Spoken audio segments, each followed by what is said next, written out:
સંતો તમારો મહિમા શું કહું? યસ્યાસન્ના ભુવન મુક્તિમ તસ્યમ વો સંગમો ભવેત યન્નેવ જાયતિ પ્રીતિ શ્રીમન્નારાયણ પ્રભુ. જે જીવાત્માનો છેલ્લો જન્મ ફાઇનલ થઈ ચૂક્યો હોય એને તમ જેવા સંતોના દર્શન થાય, તમ જેવા સંતોના દર્શન થાય છે. ભક્તો, સંસ્કૃતિએ સાધુ પુરુષનો શું મહિમા ગાયો, શું મહિમા સમજ્યા છે. એક અદ્ભુત પ્રસંગ મને યાદ આવે એટલે તમને કહું. વૃત્તાસુરને મારવા માટે જયારે ભગવાન આવ્યા, ચિત્રકેતુ વૃત્તાસુર બનેલો. ભાગવતની બહુ વિસ્તાર વાળી ગાથા, પણ વિસ્તાર નથી કરતો. ભગવાને વૃત્તાસુરને કીધું, વૃત્તાસુર તારા પર રાજી થો, માગ આજ તું જે માગે આપું.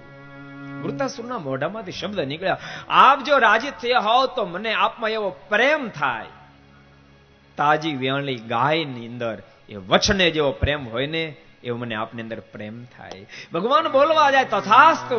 ત્યાં વૃત્તાસુર બોલ્યો, નહીં નહીં નહીં કૃપાનાથ સાંભળો, એવું નહીં, પણ પતિવ્રતા નારીને પોતાની પત્નીમાં, પોતાના પતિમાં જેવો પ્રેમ થાય એવો મને આપમાં પ્રેમ થાય. ભગવાન તથાસ્તુ બોલવા જાય એ પેલા વૃત્તાસુર બોલ્યો, નહીં નહીં કૃપાનાથ, એમ નહીં, ચકોરને જેવો ચંદ્રમાં સ્નેહ છે એવો સ્નેહ મને આપમાં થાય. ભગવાન બોલવા જાય તથાસ્તુ. વૃત્તાસુર બોલ્યો, નહીં નહીં એવું નથી માગવું. ભગવાન કે તો તારે માગવું છે શું?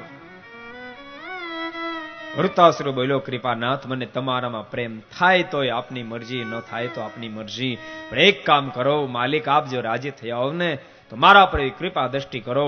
આપની કસોટીમાંથી પ્રસાર થઈ ગયેલા કોઈ સંત એનો મને ભેટો થઈ જાય, એનો મને સત્સંગ મળે, બસ આપ મારા પર કૃપા દ્રષ્ટિ કરી મને એ આપો.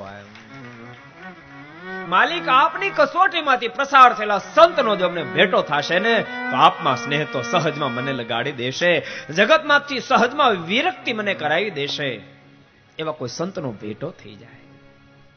માટે આ સ્વયં ભગવાન નર બોલી રહ્યા છે, સંતો યસ્યાસન્ના ભુવન મુક્તિમ તસ્યમ વો સંગમો ભવેત યન્નેવ જાયતિ પ્રીતિ શ્રીમન નારાયણ પ્રભુ. બહુ બહુ જન્મના પુણ્ય જેના ઉદય થાય એને આપ જેવા સંતનો ભેટો થાય. અને સંતના મિલનનું ફળ શું? તો જગતમાંથી વિરક્તિ પ્રગટે, પરમાત્માના સ્વરૂપમાં પ્રેમ જાગે. બહુ જયારે વખાણ કર્યા ને સંતો, ત્યારે સંતો કે રાખો રાખો કૃપાનાથ, અમારા બહુ વખાણ નહીં કરો, સાંભળો અમારી જે કાંઈ મહાનતા છે આપને લઈને છે. અને ભક્તો, વાત એ વાસ્તવિક છે. આ વાત ભૂલાઈ ન જાય. જો આપણા બધાની ખૂબ મોટી ઊંચાઈ છે, પણ એ ઊંચાઈ ભગવાનને લઈને છે, એટલું સમજવાનું છે.